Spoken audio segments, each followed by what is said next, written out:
But I pledged that we would bring back American liberty and leadership and make the United States the crypto capital of the world. This is really a big day. This afternoon, we take a giant step to cement American dominance of global finance and crypto technology as we sign the landmark Genius Act into law. So congratulations to everybody. This is a big deal. Why did President Trump choose stablecoins at this point in time? Experts say we need to pay attention to the scale of debt that the U.S. is carrying.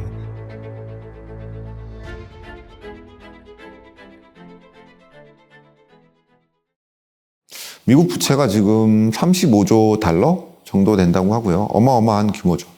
그런 상황 속에서 트럼프는 더 많은 돈을 쓰고 싶어 합니다. 미국 정부가 더 많은 돈을 쓰려고 빚을 지려면 국채라는 걸 발행을 해야 됩니다. 문제는 현재 미국의 빚이 너무 많다 보니까 국채를 더 많이 발행을 하면, 즉 미국 정부가 빚을 더 많이 내면 사람들은 의심하겠죠. 야, 너희들 이렇게 많은 빚을 내면 갚을 수 있겠어? 그래서 그 누구도 미국 국채를 사려고 하지 않습니다. 특히 최근에 미중 갈등이 커지면서 일본과 중국이 미국 국채에 대한 비중을 많이 줄이고 있습니다. 미 국채에 대한 비중을 줄이고 있다는 얘기는 국채의 가격은 떨어진다는 얘기입니다. 국채 가격이 떨어지면 금리는 반대로 오르게 됩니다. 금리가 오르게 되면 사실은 미국 정부는 빚을 내기가 어려워지겠죠. 왜냐면 나중에 그 이자를 감당할 수가 없기 때문에. 결국엔 미국 정부는 생각을 합니다. 내가 돈을 많이 쓰긴 쓰는데 근데 누가 내 국채를 많이 사준다라면, 그래서 금리도 안정된다라면 고민을 했었던 거고, 그 역할을 스테이블 코인이 해주는 겁니다. 스테이블 코인은 통화가 아니에요. 스테이블 코인은 화폐인 것뿐이에요. 지폐 화폐를 이용할 거냐, 디지털 스테이블 코인 달러를 이용할 거냐. 스테이블 코인을 써도 역시 달러를 쓰는 거니까 달러 패권 전쟁에 유리한 거예요. Stable coins are not a new currency. They are the dollar moved into digital form, a structure that buys treasury bonds, supports interest rates, and from places unseen, sends the dollar flowing across borders. Even at this very moment, the dollar is moving faster and farther than ever before. So then, how far is this digital dollar expanding? To find the answer to this question, we headed to Asia's representative financial hub, Hong Kong.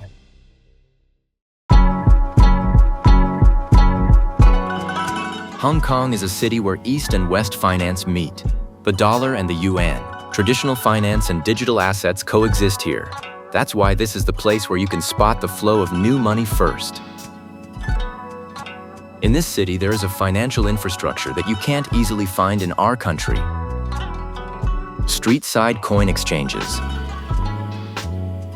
我们在这个街上，因为尖沙咀比较多人嘛，这条街，然后一天可能进来咨询的客户也有30到40个。8月1号出了一个稳定币政策嘛，但在8月1号之前，很多客户他们是做贸易的，就比如说有些客户他在国外，他收不了他们的钱，银行的时间也很慢。那他们呢，基本上会用 USDT、USDC 这种稳定币来就是转给他们，然后他们会在这边取回现金或者到银行里面就是达到一蛮普遍的价值。现在没有那么合规，这个事情可能政府现在在监管。Hong Kong is a city where capital crosses endlessly. As money from all over the world passes through, exchanges have naturally become part of the streets. As cross-border transactions have increased, people have grown accustomed to methods faster than banks and more flexible than institutions. But for traditional international transfers, there's a set path that everyone must follow. The system that must be used to send money overseas, the SWIFT payment network.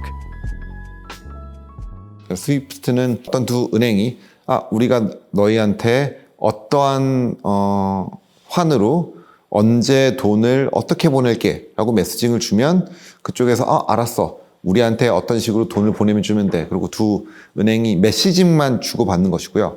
실제로 돈이 왔다 갔다 하는 거는 보통 칩스망을 따릅니다. 칩스망이 이 달러 결제망이고요. 이 달러 결제망은 보통 미국을 통해서 갑니다. 즉 메시징은 스위프트망을 통해서 가고 결제는 칩스망으로 가고 있고요. 어떻게 보면 약간 비효율적인 시스템이라고도 볼 수가 있습니다. International transfers that take a complicated route. But here in Hong Kong, all those steps are easily skipped. This is a laundry shop in the heart of Hong Kong. Inside an ordinary store, an unfamiliar machine sits in place. Put in cash, and right on the spot, you can purchase various digital assets, a Bitcoin ATM. Insert a Hong Kong $500 bill, go through QR verification, and in just a few seconds, it's converted to Tether. The dollar no longer needs to go through banks. It can move anytime. 나의 법정화폐의 가치가 굉장히 변동성이 높고 불안정한 나라의 국민이다라고 한다면 내 국가의 법정화폐를 사용하는 대신에 달러를 보유하고 싶을 수가 있단 말이죠. 근데 과거에는 그런 것들이 굉장히 복잡한 단계를 거쳐야 했어요. 결제망을 타서 뭐 계좌도 내가 만들어야 되고 심지어 불가능하기도 하고 그런 상황이 많았는데 이제는 블록체인이라는 인터넷상에 내가 암호화폐 지갑을 가질 수만 있으면 언제든지 이제 달러랑 똑같은 가치를 가지는 스테이블 코인이라는 걸 내가 소유하고 이제 상점에서 이제 그걸 받아주기 시작하면서 그걸로 결제까지 가능하게 되는 거죠. Traditional finance has always operated around accounts. Banks create accounts, and the state manages those accounts. But stablecoins are beginning to crack this order. Instead of bank accounts, using wallet addresses to store and move assets, a new system, different from existing finance, has emerged. 블록체인 지갑은 새로운 금융활동을 하는 저희의 관문이라고 설명드릴 수 있고요. 우리 지금 급여 받으려고 하면 계좌번호로 받잖아요. 근데 만약 이걸 달러로 받는다, 아니면 금으로 받는다 할 때는 우리는 계좌가 아니라도 다른 형태를 찾아야 되거든요. 마찬가지로 이제 스테이블 코인 형태, 아니 뭐 비트코인이나 이더리움으로 급여를 만약에 받는다면 이걸 받아줄 수 있는 보관 그릇이 필요합니다. 이게 바로 지갑이고요. 어찌 보면 스테이블 코인이라는 게 상용화됐을 때 사용자마다 각각 이제 계좌처럼 보유하게 될 부분들이 바로 지갑이라고 생각하시면 됩니다. There's an important fact here. Of the stablecoins currently in circulation, 99% are dollar-based. This means that as dollar-based stablecoins spread around the world, the dollar's influence expands along with them. Now, instead of war or negotiation, America is spreading the dollar through digital infrastructure. And there is a country that cannot just sit back and watch this flow. That is China. In fact, China took a different path early on. A digital currency designed not by the private sector but directly by the state. The Central Bank Digital Currency, CBDC. 미중 간의 패권 경쟁에서요. 사실 디지털 통화에서 미국보다 중국이 훨씬 더 앞섰습니다. Since 2019, China has been testing this system under the name of the digital yuan, using it for trade settlements and international transfers. And now its scope of application is expanding beyond the public sphere into everyday payment methods. It is expanding. But here, one question arises. Why didn't the United States choose CBDC? 한 2, 3년 전만 해도 CBDC가 꼭 필요하다. 그게 정말 미래를 바꿀 중앙은행의 중요한 화폐 발행 수단이다 이렇게 생각을 했었습니다. CBDCs are often met with a degree of suspicion from the retail public. So, for example, in the US, there's been a movement to essentially ban CBDCs, ban the ability for the Fed to issue a digital dollar. In other countries, for example, in Nigeria, the CBDC pilot did not go well. There was considerable pushback from the everyday public about using CBDCs and potentially facing the risk of surveillance. CBDC and stablecoins. China and America have chosen completely different paths. The criterion lies in the difference between control and order. 이 달러 패권을 유지해야만 한다라는 절체절명의 상황하에서 그러면 미국도 역시 CBDC로 대응해 볼까? 근데 CBDC는 얼마든지 중앙은행이 감시 관리가 가능합니다. 근데 이 자본주의 체제 하에서는 그게 상대적으로 어울리지 않죠. 그러니까 CBDC보다는 스테이블 코인으로 중국의 어떤 기축통화 패권 전쟁에 대한 대항마로서 달러의 패권을 유지하기 위한 수단을 가져가는 것이다. 중국이 지금 제일 두려워하는 게 자본 흐름이거든요. 즉 중국에서 돈이 급격하게 빠져나가는 것을 제일 두려워하기 때문에 당연히 CBDC로 가는 것이고 스테이블 코인을 막는 것이고요. 어찌 보면 이 달러 패권이라는 것 자체가 모든 나라에서도 특정 돈을 통해서 거래를 하려고 하는 하나의 움직임인데 어찌 보면 다른 나라에서도 이 패권을 가지고 싶겠죠. 현재 중국에서도 디지털 위안화를 통해서 패권을 가져가려고 하고 있고 실제 무역 대금에 있어서도 결제할 수 있게끔 하는 시도들을 하고 있습니다. 정부가 가지고 있는 기능 중에서는 여러 가지 기능들이 있습니다. 우리가 흔히 얘기하는 외교권이라는 게 있고 그 다음에 경찰권, 그 다음에 여기에는 또 화폐 발행권이라든가 통화 조절 능력도 있는 건데 보통 일반적인 국가들이 이런 화폐에 대한 발행권이라든가 통화 조절권이 없게 되면 사실은 국가를 통제할 수 있는 그 수단이 많이 없어지게 됩니다. 중국이란 국가는 누가 보더라도 아직은 공산주의, 즉 사회주의 국가라고 봐야 되는 거고요.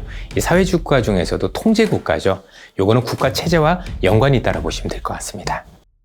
This is not simply a technical problem. Who will set the standard for money? Who will control the flow of money? The competition surrounding reserve currency is now throwing questions at us.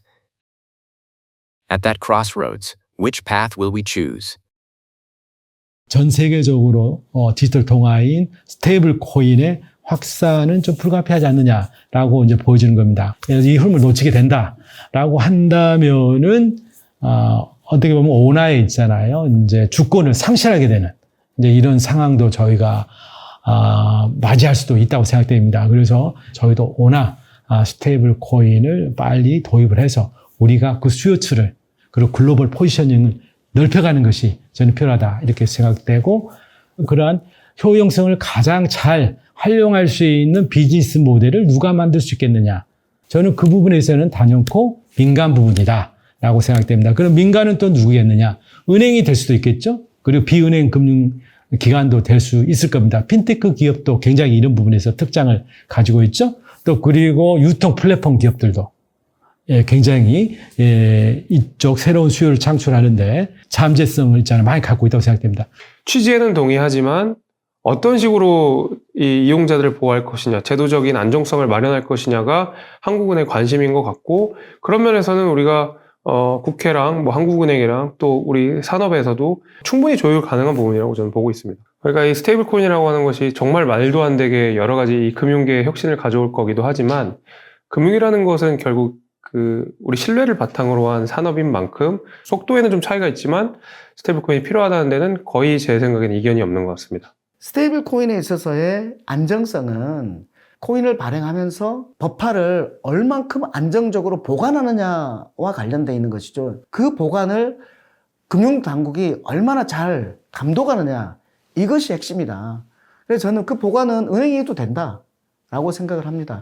그런데 은행만이 발행할 수 있게 한다면 이 혁신 기업의 이 혁신이 없어져 버린다. 시장에서 그 경쟁을 통해서 무엇이 세계 사람들에게 편리하고 안전하다고 인식돼서 많이 사용하느냐 이것이 핵심인 것인데 은행이 하면은 안전하고 은행이 아니면 안전하지 않고 이렇게 이분법적으로 가는 것은 올바르지 않다. 시장에도 맞지 않다. 그리고 글로벌에도 맞지 않다라고 말씀드리는 거고요. 우리 것을 지키기 위해서 원화 기반 스테이블 코인을 만들어야 한다. Every time the form of money changes, the rules of the world have changed with it. Invisible money moves the entire world, and the issuance of stable coins based on national currencies has now become an unavoidable reality. The new financial path that stablecoins open, where will it lead?